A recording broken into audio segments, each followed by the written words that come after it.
Welcome mga tropa sa panibagong episode ng ating Forever World Series. At ngayon, wala na intro, diretso tayo sa paggawa ng ating mob farm. And yes, itong mob farm na ito is magiging efficient para sa ating XP and gunpowder. Pero bakit ko kailangan ng gunpowder? Mamaya ako papaalam sa inyo. For now, enjoy the video.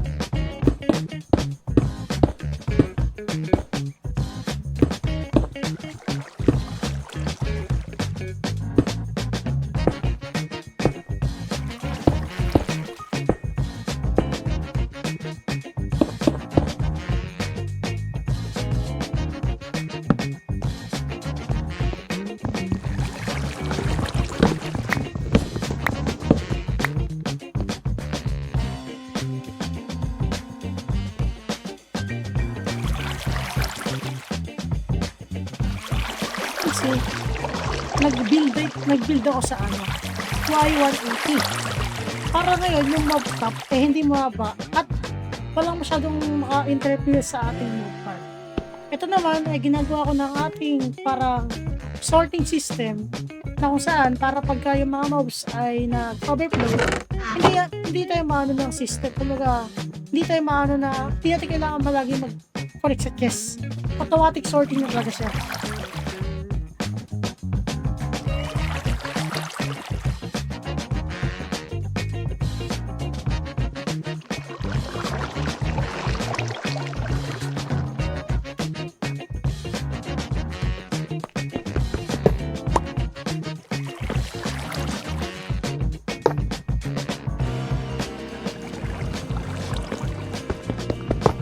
At para mag-automatic sorting naman siya, kailangan natin gumawa ng sorting system mismo. Itong hopper na to, yan, makikita nyo, pag nagkabit ako ng hopper dun sa tawag dyan, ano mo tayo tawag dyan, basta yun, yung gamit na yan, basta yan. Pag nagkabit ako ng hopper sa harap niyan, tapos nilagyan ko siya ng item, katulad ng kumbaga yung mga item na hindi na nag-i-stack. At nilagyan ko siya ng rotten flesh. Ngayon, magkakaroon siya ng sorting system dyan. Kung gusto nyo malaman yan, comment nyo lang down below kung gusto nyo gumawa ko ng tutorial para sa inyo yung bagay.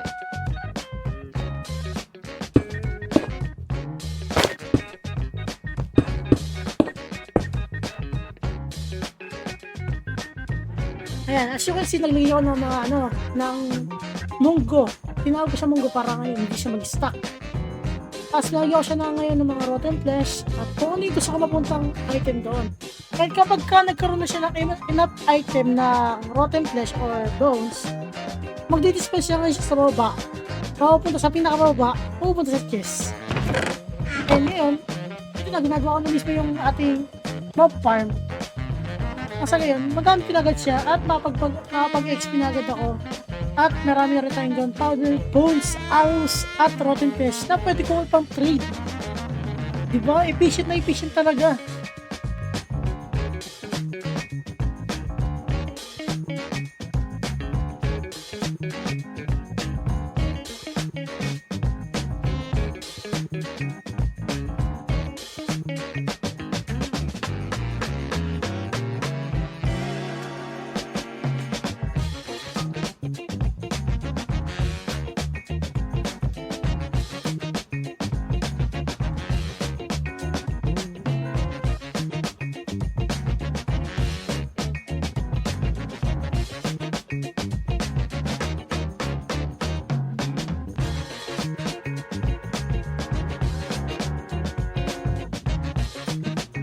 Dito naman, nilagyan ko siya ng mga trapdoor nang sa gayon, mas lalo pang maganda yung ating mob farm. Kasi pagka meron mga spider, na-stack sila sa mob farm, kaya kumukunti yung mob. And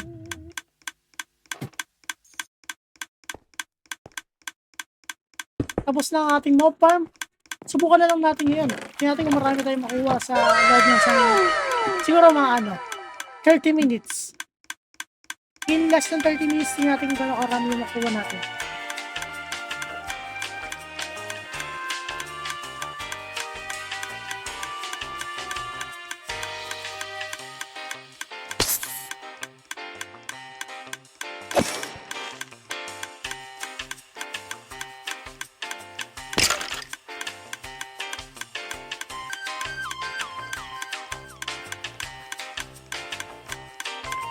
A few moments later. And as you can see naman po, napaka-efficient talaga siya ng farm natin. In less than 30 minutes, natagdagan tayo ng 54 to 63. Wait lang, 54 to 63. Okay, quick math. 1, 2, 3, 4, 5, 6. 9 levels. Parang baba na. Pero, I think maganda na rin yun kasi imagine na yung XP na kailangan para sa ano. And, quickly, pumunta ako sa Nether. Na kulay blue. So, balik ako ngayon guys pag nakakita lang. So, matay, nag-build na nga lang. Huwag ka mamatay, boss! Huwag ka mamatay! Please! Huwag ka mamatay, please! Okay, guys ah.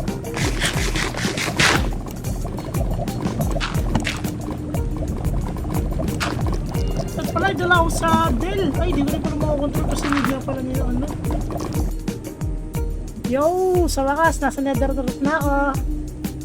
Easy lang nito niyan pagka nabutas ko to. Pero doon nagkamali si Shad Pepper. He thought na madali lang putasin ang Nether. It took him 25 tries para lang makabutas ng isang bedrock. Yes.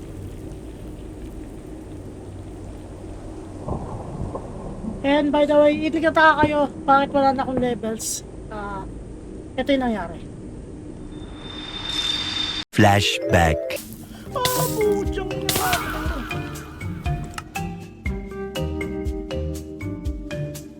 No, wala pala kukuhanin yun. End of flashback.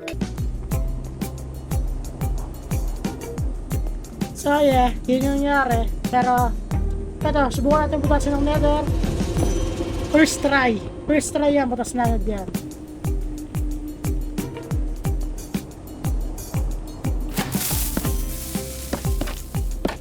Huh? A few moments later.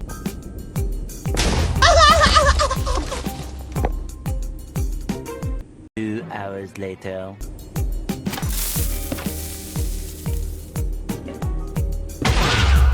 One hour later.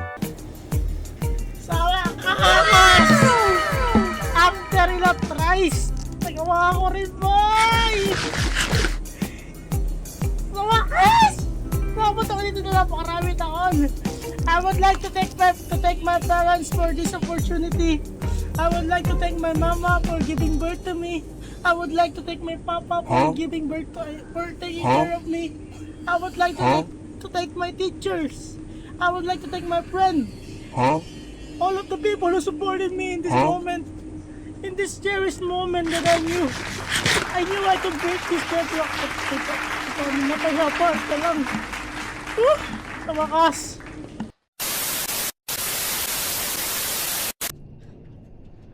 Mga tropa, as long as you can see, sisimulan ko na po ang paggawa ng isa pang farm na gagawin ko ngayon talaga.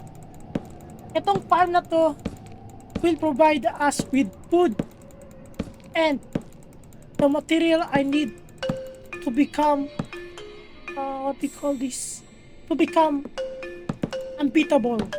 Kumbaga para magkaroon na ako ng mga good years at magandang gamit talaga. So ang material na yun ay leather. At ang food na makuha natin ay pork chop. Pero ano ba ipapatay natin mob? Ang mob na ito ay tinatawag na Hoglin. Yes, tama po kayo na narinig mga tropa. Gagawa po ako ng Hoglin farm. So, without further ado, let's do it.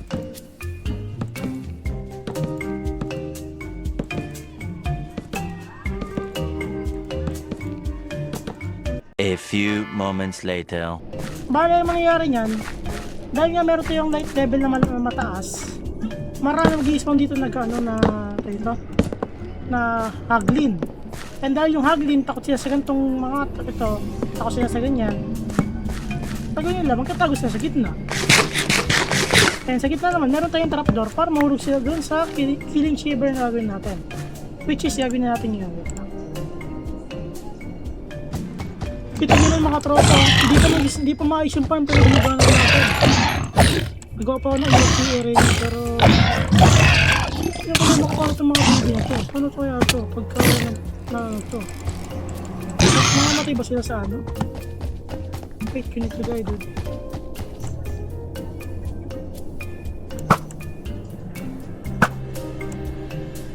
Kunat mo ah! Yo, gano'n pa karaming buhay nito? Kunat!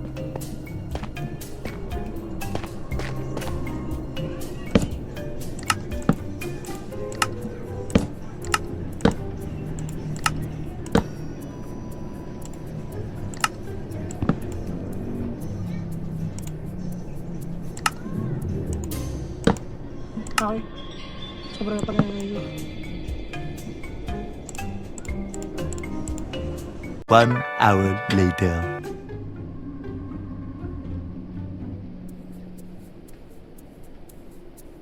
And nandito tayo sa taas ng ating, what do you call this again? AFK platform. And nandito tayo, and kung nakita kayo, bakit yung XP ko ay 0? Kasi may nangyari. Nangyaring napakalungkot, napakasakit, napakalala. Nagkamali ako nung ginagawa ko yung healing chamber. Flashback.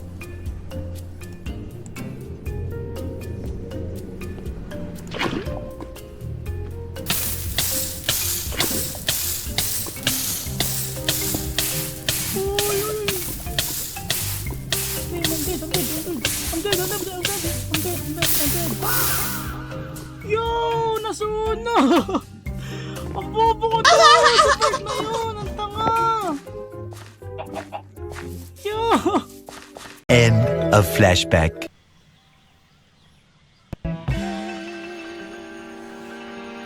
Mag-i-EP tayo ng mga ilan ba? 30 minutes to see on how good this farm really is. And if this works and maganda talaga yung ano niya, I would thank my friend for giving me this idea. This farm, hindi ko matagal alam na gumagana pala yung ganito. May nakita lang akong tropa ko na ginawa niya, tapos ginaya ko na lang din.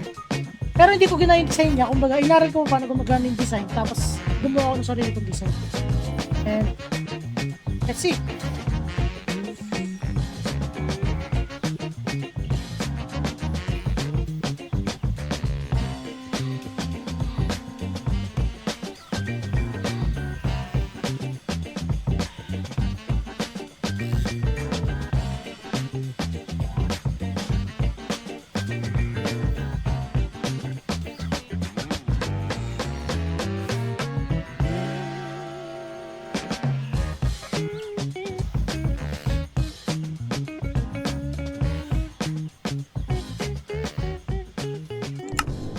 Mega fruit.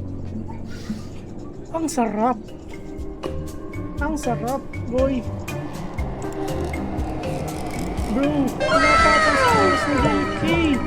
Ganun nakarami yun, grabe. Ang lakas ng farm na to. Anyway, hindi ko na yung ganitong food, oh. Hindi ko na kailangan maghanap ng food. Hindi ko na kailangan maghanap ng leather. Bakas. Pero na rin na tayo, makagawa na rin tayo ng ng table. Pero siguro hanggang dito muna tayo sa episode na to, mga tropa. Tingin ko next episode is isimula ko na pag-build ng mga pag-design ng ano ko, ng pinaplano ko. Maraming salamat sa panonood nyo, tropa. Like and subscribe. Shark Pepper out. Paalam.